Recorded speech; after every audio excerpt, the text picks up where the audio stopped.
From JBS Studios in Greater New York, this is the JBS News Update with Teisha Bader. I'm Teisha Bader with the JBS News Update for Tuesday, December the 19th, 2017. U.S. Vice President Mike Pence will not be arriving in Israel tomorrow as was scheduled. As we reported to you, Pence was supposed to depart Washington for Egypt today and from there travel to Israel tomorrow to meet with Israeli leaders. However, the White House yesterday said the vice president's visit was postponed until mid-January, citing efforts to push a tax reform through Congress. Pence's press secretary Alyssa Farris said the vice president is committed to seeing the tax cut through to the finish line. Pence was supposed to meet with Israeli Prime Minister Benjamin Netanyahu and address the Knesset on Thursday in Jerusalem, and preparations were already in place in the city. Today, flags and security barriers were taken down and set aside for next month. U.S. Special Representative for International Negotiations Jason Greenblatt will reportedly still visit the region this week. And Israeli Prime Minister Netanyahu released a video last night thanking U.S. Ambassador to the United Nations Nikki Haley for standing up for Israel at the UN. As we reported to you yesterday, the U.S. exercised its veto in a UN Security Council resolution drafted by Egypt that would have rescinded the recent U.S. administration's recognition of Jerusalem as the capital of Israel. The United States is one of 4 permanent members of the Council that has the ability to veto.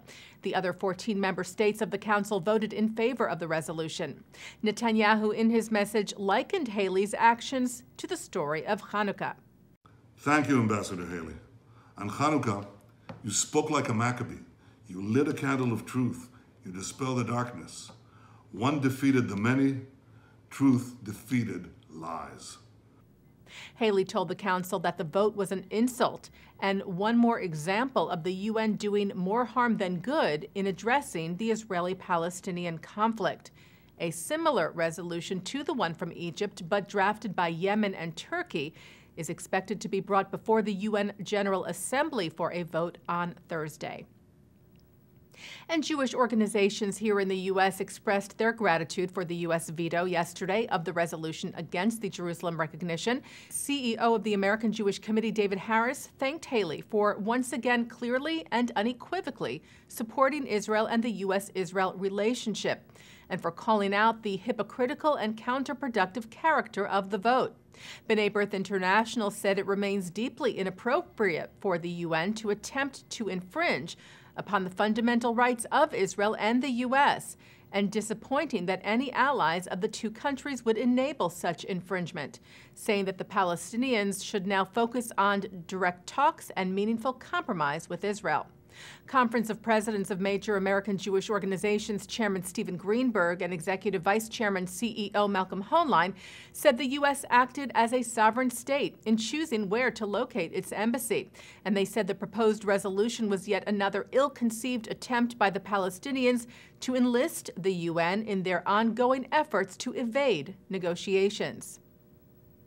And Hoenlein, by the way, was honored last night in Jerusalem. The president's conference leader received the Menachem Begin Prize for his work in strengthening ties between diaspora Jewry and Israel. The Menachem Begin Heritage Center has presented this award annually since 1999 to an organization or person for extraordinary acts that benefit the State of Israel and the Jewish people. Well, police in Canada are investigating a number of hateful messages received at 5 synagogues. B'nai B'rith Canada said envelopes were delivered yesterday to 2 synagogues in Montreal and others in Toronto, Edmonton, and Hamilton. They all contained a drawing of a bleeding Star of David with a swastika and the slogan, "Jewry must perish." Rabbi Alan Bright of Shaarei Tzedek, which is one of the synagogues targeted, said vile acts of this nature should never divide us. Rather, he said, they should serve to remind us that we be steadfast in our convictions, consistent in our commitment, and courageous in our endeavors to make Canada and the whole world a better place in which to live. An Israeli philanthropist has now doubled a $1 million award from the Genesis Prize Foundation to Israeli-born Oscar-winning actress Natalie Portman.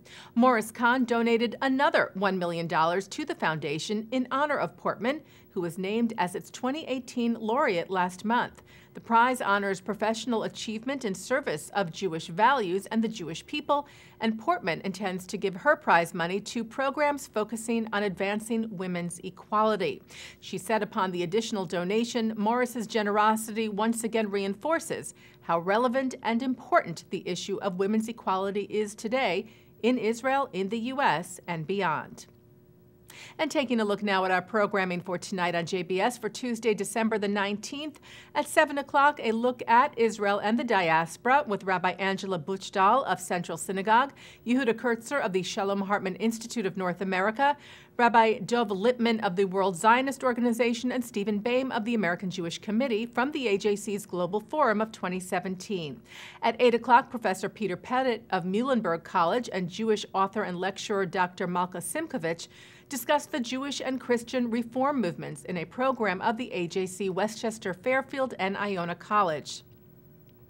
At 9, Mark Golub sits down with composer Rob Mathis on L'chaim, and at 10:30, we mark the last night of Hanukkah. And coming up right after this newscast tonight at 6:30, the debate program Frenemies. And that's the JBS News Update for Tuesday, December the 19th, 2017. I'm Teisha Bader. Happy Hanukkah.